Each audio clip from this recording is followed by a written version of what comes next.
Jai Shriman Narayan. Jai Shriman Narayan. Jai Shriman Narayan. Jai Shriman Narayan. Jai Shriman Narayan. Jai Shriman Narayan. I pay my obeisances to my spiritual master, Srimad Jagat Guru Sudarshan Acharyaji Maharaj. I pay my obeisances to Lord Sri Ramanuj. I pay my obeisances to Mother Lakshmi. I pay my obeisances to Lord Sriman Narayan. I pay my obeisances to the Purva Acharyas.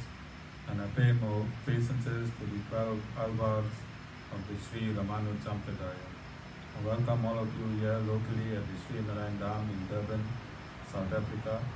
I welcome those that are watching this discourse on live feed locally, nationally and internationally. And I welcome those that are going to be watching this discourse when it is posted in YouTube and the subsequent groups or the groups from around the world subsequently. Our topic continues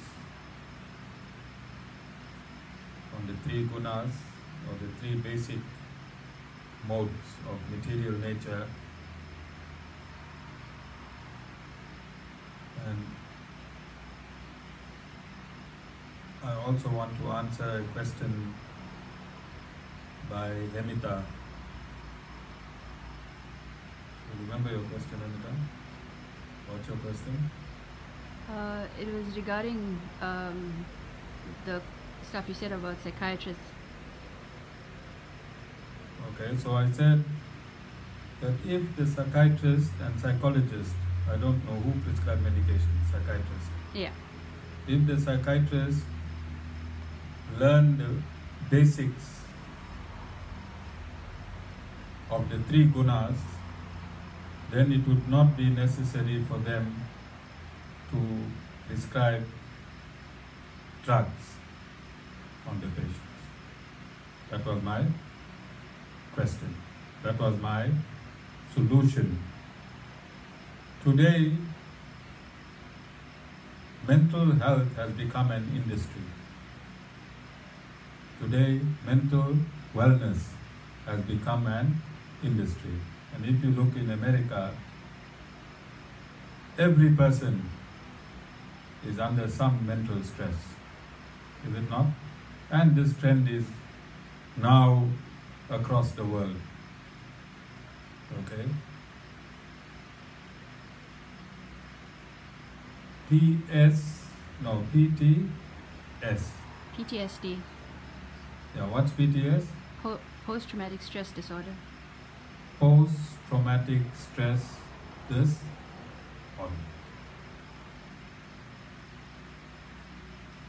Young people in the 30s are suffering from stress and this stress disorder. Young men joining military services are now suffering from this disorder. Every mental stress and agony is now a post-traumatic stress disorder. Is it not?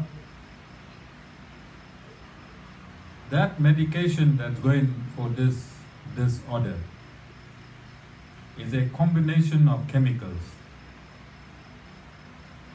Is a combination of chemicals that is induced in your systems. And it keeps you duped and doped. It keeps you duped and doped. They started with calling this illness schizophrenia. They started with calling agitation of the mind schizophrenia. And they said that there is a level of electrodes that's jumping from one end of the, talking to you, doc, brain to the other end of the brain. There's an excess of electrical energy and they were calling this schizophrenia. So before I generalize, I want to inform you that in my 30s, or just before my 30s, I myself became depressed. I became very depressed because of my personal life and my business life and my reputation. All of a sudden, I was in a very, very deep and a dark place. Deep and dark. And because I came from the military, then I would not seek help or I would not discuss this issue. And I allowed myself into the depths of depression. I plucked up some courage, and one of my class boys who had become a doctor, I consulted with him, and I told him that I am mentally disappearing. And he referred me to a psychiatrist at an hospital. And when I attended that hospital, right here, down the road, they detained. They detained. And they prescribed 50 milligram of drugs. I'm calling it drugs because in reality it is drugs. So I would sleep 48 hours in a row, and then I'll get up and I'll sleep another 48 hours. And I decided I was not spiritual, neither was I religious. So I decided to learn about this illness. And I went to the library. It's not like today you can type schizophrenia on your phone and a whole lot of information will appear. I had to go to the library, speak to the librarian because you don't know where to find this information in the library. And the librarian knew me for the past 10 years because I would have read in those past 10 years over 1,000 books on various subjects. So he asked me why I wanted to read this book on schizophrenia. And I told him that I've been diagnosed as schizophrenia. And he said, well, from the 10 years that I know you and the literature that you have absorbed, it's impossible for you to be schizophrenic. Go home, pray to a God of your understanding and forget that word existed. So I came home, I took all the tablets and I took them. A few years later, Mataji also went under depression and she landed in Addington. Same story, similar medication. When she came home, I took all the medication and threw it away. Then, my disciple that's singing for us, that's making our drummer from Malawi confused. Alright, he don't know what beat to play for a song because that's how she is in life. The mother and father didn't find a beat yet. Alright? Tivashni, when you met me? 3 years ago? Tivashni met me 4 years ago. 4 years ago, she was prescribed with, what was your drug? Ritalin. Ritalin, Ritalin. And she came high up our high place of abode. And we could see her floating, Mataji, Acharyaji. She was floating in that afternoon. And I made her throw away her Ritalin. They said she'll never be a normal child in a normal school and she won't behave normally. She needed special care, special treatment. She was a special child. Notwithstanding all of that, we threw away this chemicals. She goes to a normal school. She went to a private school. She's in a normal school. She does normal things. She's writing normal exams, just like normal children.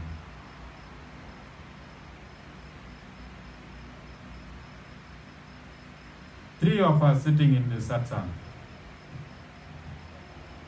didn't need any drugs to be normal.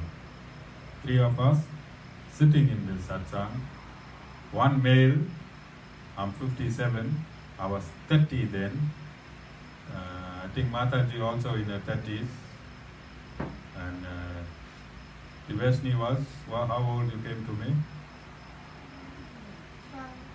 12. So there's different categories of people, different genders, all. I wasn't cured spiritually or religiously. Mataji wasn't cured spiritually or religiously. We just stopped the medication.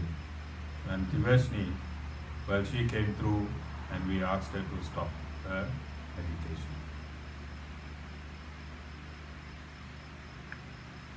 I'm sitting here today as a guru.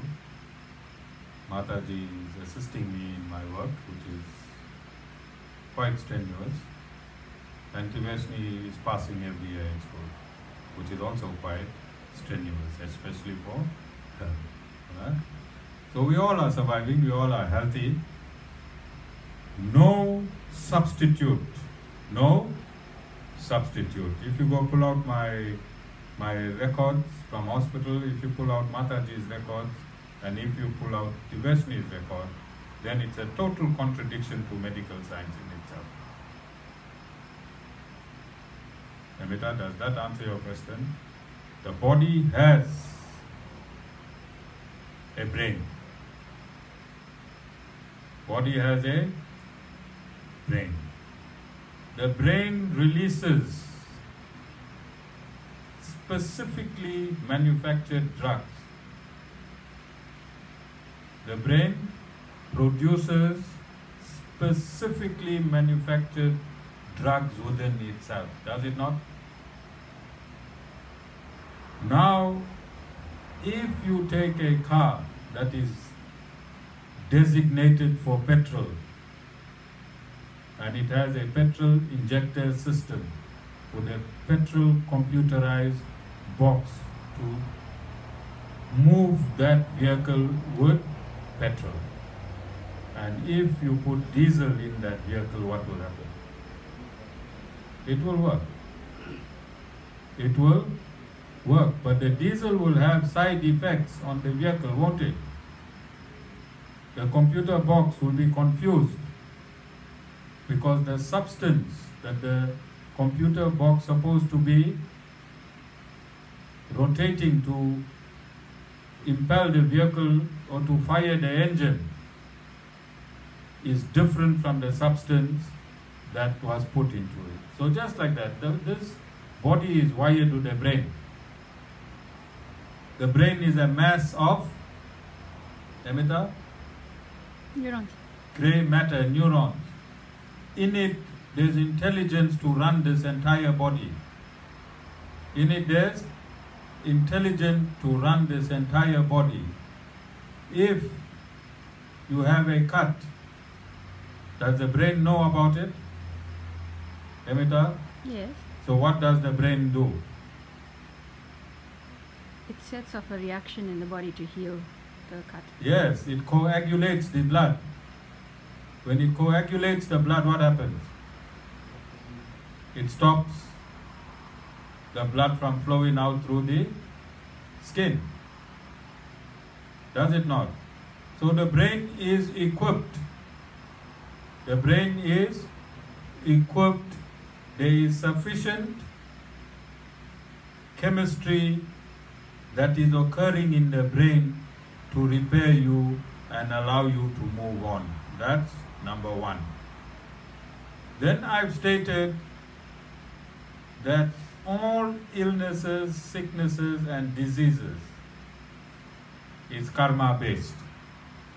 All illnesses, sicknesses and diseases are karma based. Karma based means you prescribed your health in a previous lifetime to enjoy or suffer in this lifetime. You prescribed your health in a previous lifetime to enjoy or suffer in this lifetime. So when you are born with an illness, with a disease or a sickness in this lifetime, the karma with the combination of the three gunas, your karma permutated with the three modes of material nature, in proportion to your karma, will allow you to live with experiencing an X amount of illness or diseases or health issues. You understand? So, whilst one side, on one end, the brain is a factory of medication to heal all aspects of your body. The brain is there. There are chemicals produced within the brain. There are drugs produced within the brain to heal you. Your karma will only allow the brain to manufacture an X amount depending of the proportion of your karma. You understand? Hemiata, you understand? Now to fix you,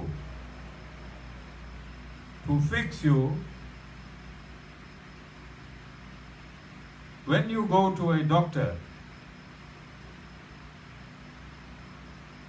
he does not know, or a psychiatrist, the cause. He is finding the symptom in you, is he not? Is he treating the cause or is he treating the symptom? Hemiata. Treating the symptoms.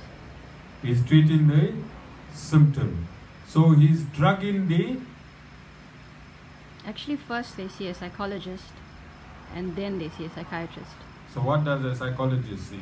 The psychologist assesses the causes. So what is the cause? They look at your life history and the things that you've gone through in life that may... Is that the cause or the symptom? Sorry? Is that the cause or the symptom? It's part of the cause. It's a Have you constant... been listening to my discourses for the past couple of months? I'm looking at it at a medical point of view.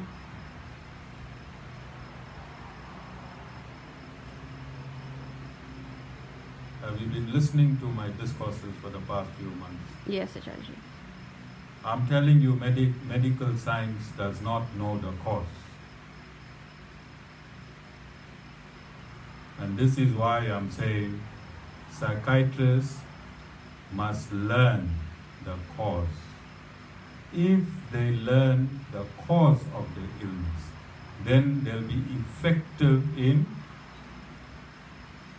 treating the symptom. This is how gurus can treat the symptoms, because they know the cause. The cause is your previous prescription by yourself, how you're going to live in this world, in this lifetime, from your previous lifetime. That is the cause. Those subtle impressions,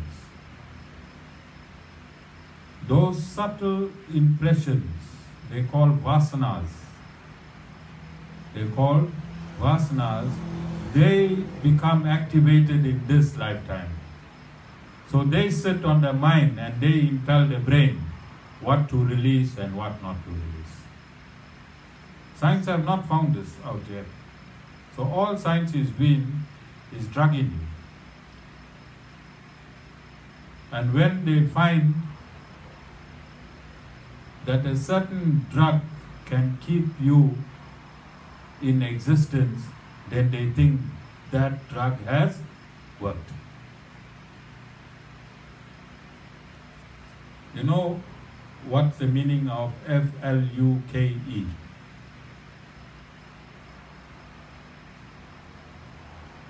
Chance. Chance.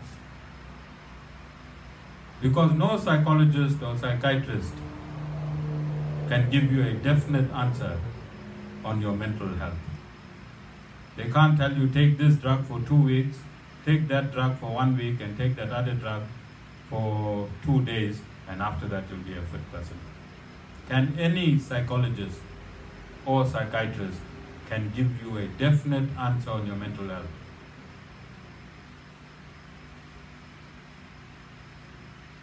I can't answer that. I'm not a psychologist. No, I'm asking you. This is your question, so I'm dealing this the whole entire discussion.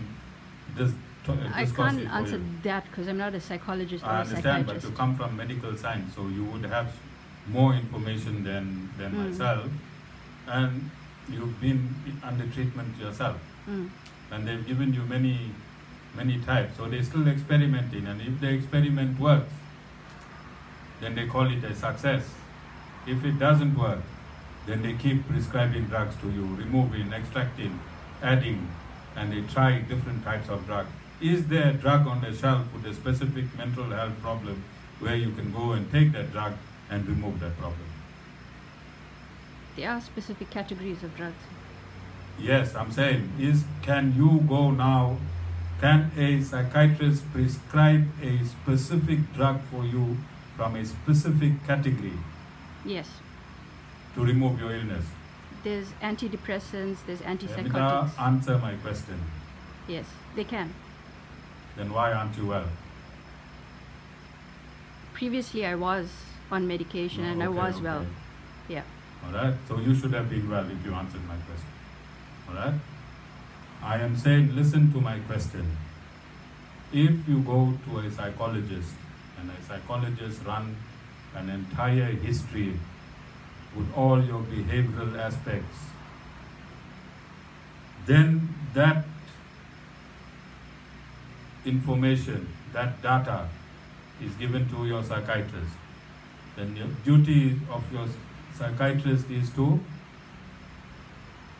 prescribe your medication. Prescribe medication in terms of that data. Is that an absolute science? No, it's not. This is what I'm telling you. Now I'm telling you that Sanatan Dharma is an absolute science. Sanatan Dharma is an absolute science. If you follow the instructions, if you are under mental health and you have a situation, and if you follow the instructions of Sanatan Dharma fully, then Sanatan Dharma explains that depression and illness occurs and diseases occurs in a dimension called Tamogun, or in the mode of ignorance. All these occurrences happen in the mode of ignorance. And to remedy these illnesses, you have to uplift or change your mental consciousness from mode of ignorance to mode of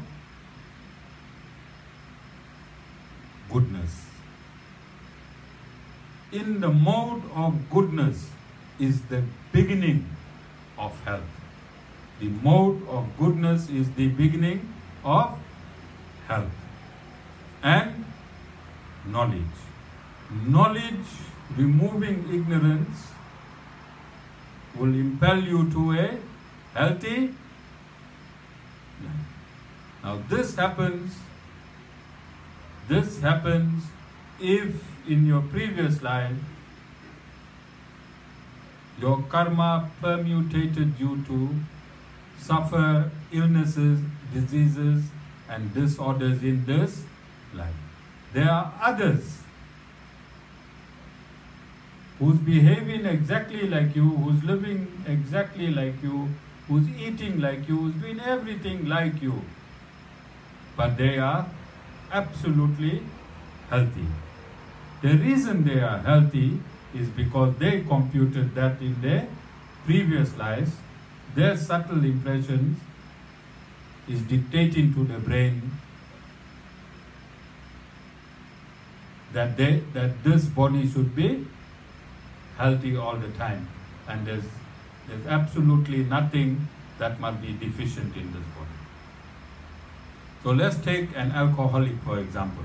Just my last comment in that question was that I totally agree with what you're saying, but there needs to be a transition phase. People can't just stop medication because they're reliant on that medication. It needs to be a transition. So that's what my last point was. And you also said that all medications come from Lord Narayan. Lord Narayan. Yeah. So I want to complete that because you know this post is viewed by over 40,000 people. So if you put a comment and if I do not address the comment fully, then it's going to affect 40,000 people. So I'm doing this not for you, but because you put this comment on that post, I think it's 43,000 people. All right? So 43,000 people would want to know now the answers to the question that you posed in your comment. And this is why I'm doing it comprehensively, not targeting you, but targeting your question, so that we be clear all the time in what we are practicing and what we are preaching. All right? So, you get two people drinking together. One person gets up the next morning and goes to work, and the other person is found drunk next morning, he can't get up and go to work. The alcohol intake is the same between the two. Sometimes the alcoholic drinks less than his best friend. What is the reason? I'm sure in your medical field for a while you would have understood that alcoholism is a illness. It's a chronic illness. Two people having the same quantity of alcohol. One becomes an alcoholic and the other continues to be successful in life. What's the reason? Medically. Yeah. It's partly explained by genetics, that it's a genetic predisposition to alcoholism, and then also life experience as well. For instance, if you had a parent who was an alcoholic and you've been exposed to that, so you... That's genetic. Yeah, so you learn the behavior. Okay. So what happens to the alcohol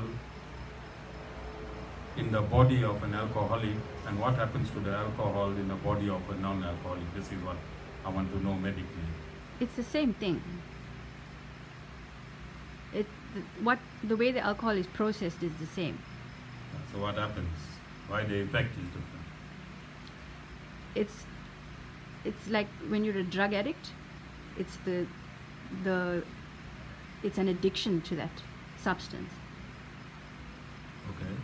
So science will tell you, if you can go and research it later, that the chemical that the brain produces to break down and diffuse the alcohol from the body of that person who is non-alcoholic, within 8 hours, he'll drink a whole lot of water, and within 8 hours, no trace of alcohol is left in his body. Alright? That person who is an alcoholic, he does not have the same amount of chemicals released into his system to break down that alcohol and diffuse it from the body. And that alcohol stays in his body and becomes addictive. Right? This is medical science that have stated that.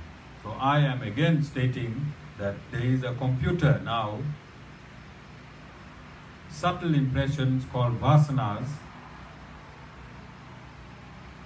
that will, through your previous life, previous karma, will dictate whether you must have an addiction. And if you have an addiction, then you are in tamogun. Then you are in tamogun. If you are addictive, if you are sleepy, if you are drowsy, all these things exist in tamogun. So this guna from tamogun will impel the actions of an addict. So medical science have still not found a proper answer to that. All they tell you is stop drinking, stop drinking, and nothing will happen to you. And you ask any member of AA, they'll tell you from the day they stop drinking, their lifestyle is 100% and it's healthy. So my question was, why two people having the same quantities, why one is suffering and one is not suffering? And again, my question is, twins born from the same set of parents, one will become a high court judge, one will become a criminal. You understand? Why this difference? And again, it boils down to karma. And then, when you are living in society, if you're living as a criminal, then you're in tamogun. If you're stealing, you're robbing people, you're fighting with people, then this is the opposite of societal order. If you're living in satagun, you'll follow all the rules and regulations of the scriptures and your country and your society. But if you're living in tamogun, you'll do the opposite of satagun, and you will violate all the rules of scripture, all the rules of society, institutional rules. Wherever you are, people in tamogun do not obey the rules. So the ultimate conclusion of this discourse is that modern science is relative to absolute science, which is Sanatana. And if and when modern science incorporates Sanatana Dharma in furthering the upliftment for mankind, if they do not, then they themselves are in tamogun. They themselves are in tamogun. And I'm talking especially medical science, and we're discussing also the pharmaceuticals. Okay? And if you research the pharmaceuticals, it is a business, it is not human wellness. It is a business and not human wellness. There is a difference between human wellness and business.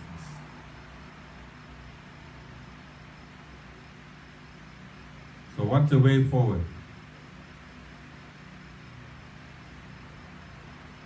You have to shift your consciousness from the mode of ignorance ultimately until it comes into the mode of goodness.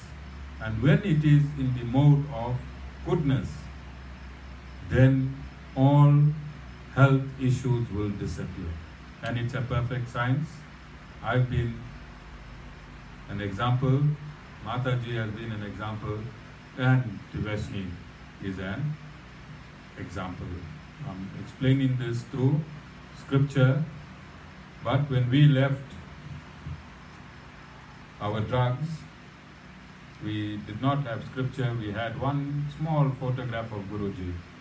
I was supposed to bring it. Every week I want to bring that photograph. Dana remind me on Sunday to bring that photograph. So we took our entire faith. We were not religious or spiritual. We didn't know. But we took our entire faith ultimately and put it on Guruji. Alright? And if you have faith, and absolute faith, you can move mountains. You can move mountains. Are there any questions? Any other questions? I'm just going to read from the Bhagavad Gita. Because Hemiata asked such a difficult question, I brought two Bhagavad Gitas. You can say two. Oh yeah.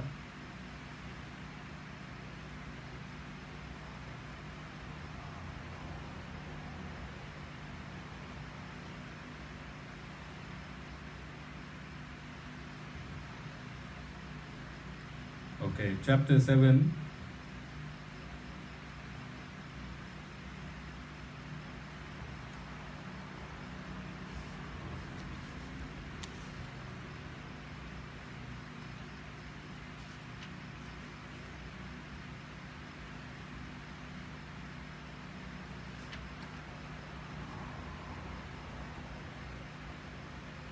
Chapter 7 of the Sri Ramanuj Gita Bhashya, verse 19. At the end of many births, the man of knowledge finds refuge in me, realizing that Vasudeva is all. It is very hard to find such a great soul person. Verse 20. Controlled by the inherent nature and deprived of knowledge by various desires, worldly men resort to other gods, observing various disciplines.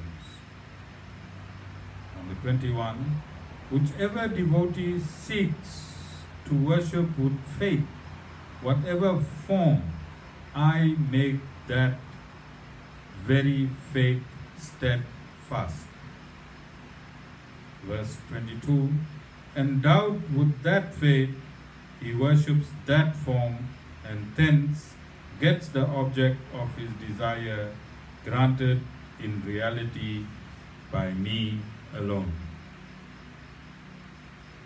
Verse 23. But limited is the fruit gained by these men of small understanding.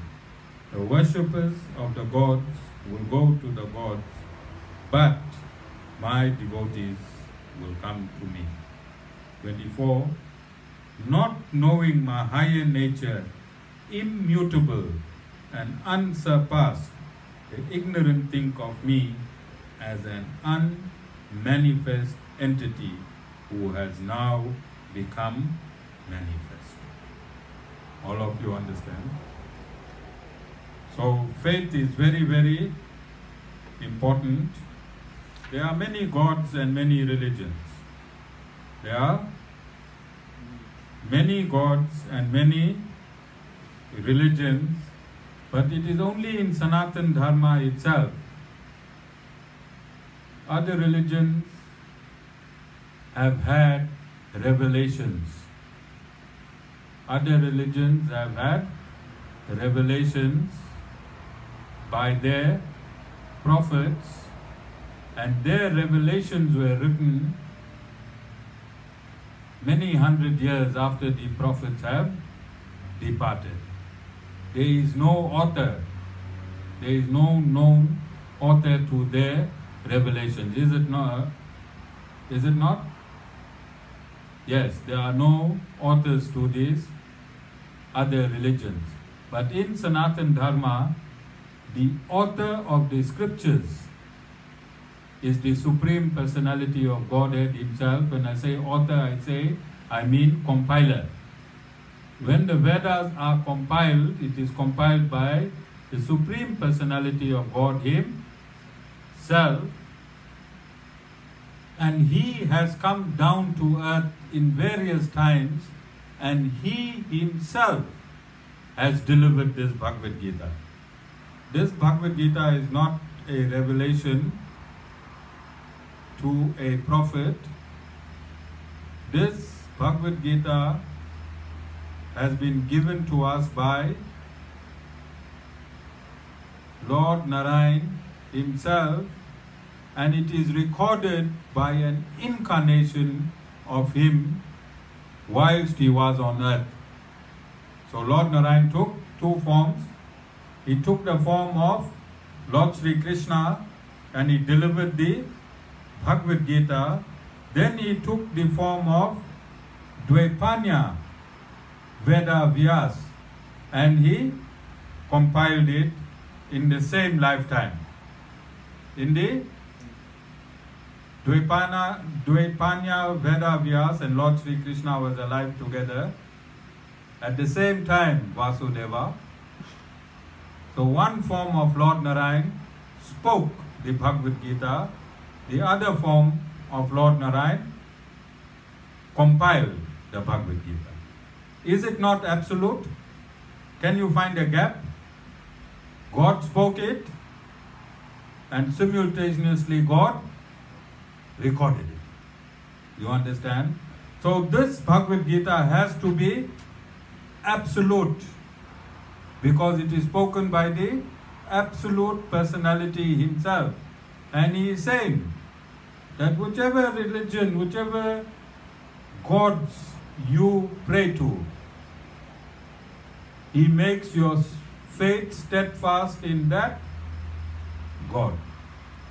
But he also states that whatever benefits you derive from that God whom you pray to is temporary, but if you surrender to him,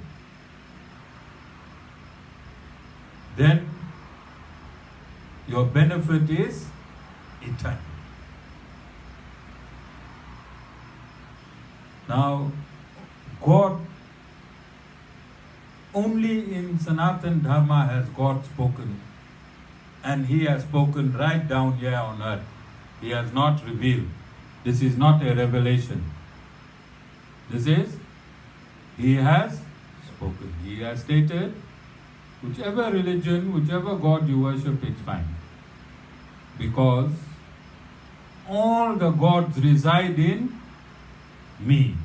And ultimately, by you praying indirectly or belonging to any other religion or God, you are still worshipping me. Jai Shriman.